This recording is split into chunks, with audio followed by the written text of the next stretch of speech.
போட்டோன்னா மாநாடு வந்து பார்த்ததுக்கு அப்புறம் தான் தெரியுது. இங்கே ஃப்ளெக்ஸ் எல்லாம் வச்சுருக்காங்க. இந்த ஃப்ளெக்ஸ்லலாம் ரொம்ப முக்கியமான விஷயங்கள்லாம் இருக்குது. ஆனால் இவ்வளோ நாளாக வந்துட்டு இந்த விஷயம்லாம் எந்த மாதிரி சொல்லி கொடுத்துருந்தாங்கன்னா எல்லாமே மூட நம்பிக்கைன்னு சொல்லி கொடுத்துருந்தாங்க. ஆனால் அந்த மூட நம்பிக்கைக்கு வந்து விளக்கம் வந்துட்டு இந்த ஃப்ளெக்ஸ்லேயே வச்சுருக்காங்க. இது ரொம்ப ரொம்ப எனக்கு பிடிச்சிருக்குன்னு தான். முக்கியமாக பர்டிகுலராக எது பிடிச்சிருக்கு? முக்கியமான துளசி செடி எதுக்காக சுற்றுறான்றது, அதுக்கப்புறம் நெத்தியில் பொட்டு வைக்கிறது எதுக்காக அப்படின்னு சொல்கிறது அறிவியல் பூர்வமாக சொல்லிடுறாங்க. அறிவியல் பூர்வமாக எல்லாமே விளக்கமாக இங்கே கொடுத்துருக்காங்க. பேனர்லேயே கொடுத்துருக்காங்க. ஆனால் இவ்வளோ நாள் மக்களை எங்களால் ஏமாத்திட்டு இருந்தாங்க. ஆனால் இனிமேல் வந்து ஏமாற்ற முடியாதுன்னா அதுக்கு விளக்கம் வந்து எக்ஸாம்பிள் இங்கேயே இருக்குதுண்ணா. பார்த்துக்கலாம். இது ரொம்ப பிடிச்சிருக்குண்ணா எனக்கு மாநாட்டில். Okay okay.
ஆறடியா?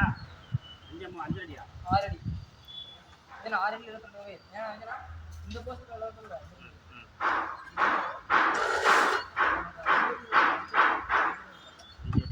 இதா இதா விஜய் கால் 5 தான் இருக்கு.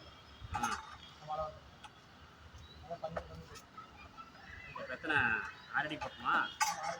எத்தனை கம்பி? 6 அடி.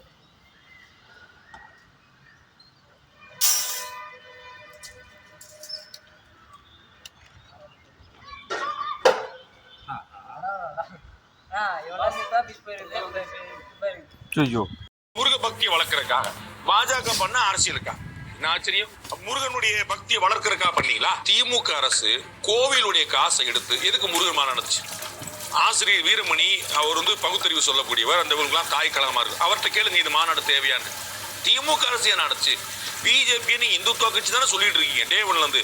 அப்புறம் அவங்களை விமர்சனம் பண்றது நீங்க வந்து பகுத்தறிவுன்னு சொல்லி கடவுள் மறுப்பாளர் சொல்லி உங்க கையில இருந்து காசு கொடுக்கல. முருகன் கோயில இருந்து காசு எடுத்து நீங்க முருகர் மாநாடு தமிழ்நாடு அரசு நடத்தின்னு சொல்லிட்டு இருக்கீங்க. அப்ப நீங்க காசு எங்க எடுத்தீங்க? ஒரு அக்கௌண்ட் காட்ட சொல்லுங்க. அண்ணன் சேகர் பாபு அவர்கள் முருகன் மாநாடு பழனியில் நடந்த மாநாட்டுக்கு காசு எங்க வந்துச்சுன்னு சொல்லு. அவர் தமிழ்நாடு அரசு நாங்க 200 கோடி ரூபாய் கொடுத்தோன்னு சொல்லணும். தமிழ்நாடு அரசு நடத்தி சொல்லிடுறேன். கோயில்கள்ல இருந்து காசு எடுத்து நான் எடுத்துட்டு நீங்க பட்ட பேர் வாங்கிக்கிறீங்க. இதானே வந்து உங்களுக்கு எல்லாரும் விமர்சனம் பண்றாங்க. கோயில் காசுனா கோயில் நடத்தியன்னு சொல்லணும்ல.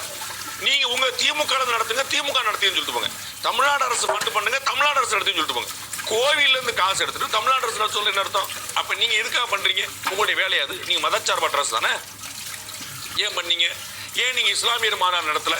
ஏன் நீங்க கிறிஸ்துவர் மாநாடு நடத்தல? ஏன்னா அங்கிருந்து காசு எடுக்க முடியாது. உங்களுக்கு புரியுங்களா? இஸ்லாமியர்கள் இருந்து ஒரு உலேமா ஃபண்ட்ல இருந்து ஒரு காசு எடுப்பீங்களா? சர்ச்சுகளுக்கு வரக்கூடிய நிதியில இருந்து ஒரு காசு எடுப்பீங்களா?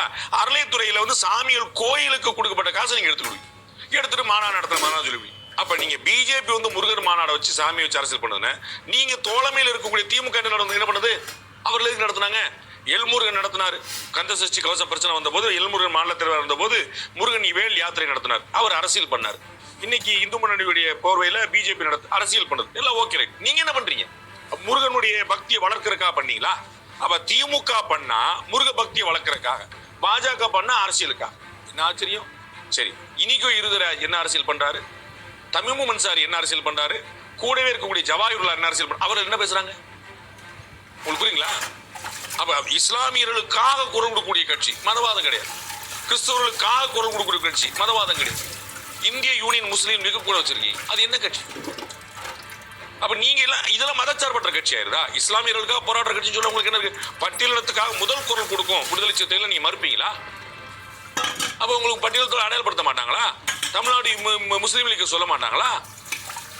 அப்ப அவர்கள் எல்லாம் மத சார்போடு இருக்கலாம், பிஜேபி மட்டும் துறவியா இருக்கணுமா? பட்டியலினத்துக்காக குரல் கொடுக்க வேண்டிய திருமாவளவன் மனசாட்சியோடு சொல்லிட்டு குரல் கொடுத்திருக்கிறாரான்னு.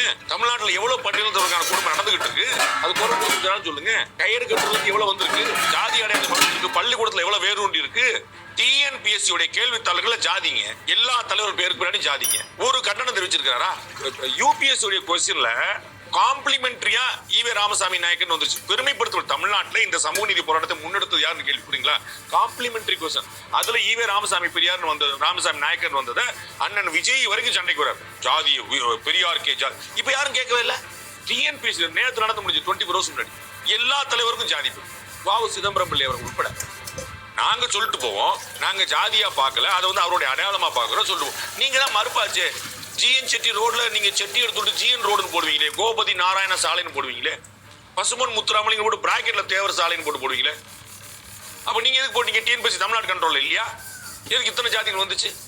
அப்ப அவரு ஜாதி அண்ணன் திருமாவளவன் கேட்டிருக்கிறாரா? நான் கேட்கறது ஜாதிக்காக இருக்கக்கூடிய விஷயத்த பிரச்சனை கேட்டிருக்கிறாரா? அவரு ஜாதியை ஒழிப்போம் சொல்லிட்டு நீங்க என்னங்க பண்ணிட்டு இருக்கீங்கன்னு கேட்டிருக்கிறாரா? அப்ப அவர் தோழமை சுட்ட மாட்டேன்றாரு. அப்ப அவருடைய களம் அது. அப்ப செய்ய மாட்டாங்க. அப்ப அயோத்தியில வந்து ராமர் நிக்கிறா செய்வாங்க, கேரளால ஐயப்பன் இருக்கிறாரா செய்வாங்க, தமிழ்நாட்டில் முருகன் இருக்கா செய்வாங்க. ஒவ்வொருத்தரும் குரல் கொடுப்பாங்கல்ல. பாமக வந்து வன்னியர் சங்கம்னு வச்சிருக்குல்ல. டாக்டர் கிருஷ்ணசாமி பட்டியலினத்துக்காக குரல் கொடுக்கிறார்ல. சேதுராமன் அவர்கள், வாண்டியார் அவர்கள் எல்லாம் அந்தந்த சமூகத்துக்காக குரல் கொடுக்குறாங்கல்ல. அப்படித்தானே செய்வாங்க. விஜய் முதலமைச்சர் கேண்டிடேட் கிடையாது. ஆனா அவர் எடுக்கக்கூடிய ஓட்டு எல்லா பக்கத்துல இருந்து இருக்கு. 360 டிகிரி ஓட்டு எடுக்கிறார். திமுக இருந்து, காங்கிரஸ் இருந்து, விடுதலை சிறுத்தைகள் இருந்து, பாமக இருந்து, பாஜக இருந்து, சீமான்ல இருந்து எல்லா பக்கமும் எடுக்கிறார்.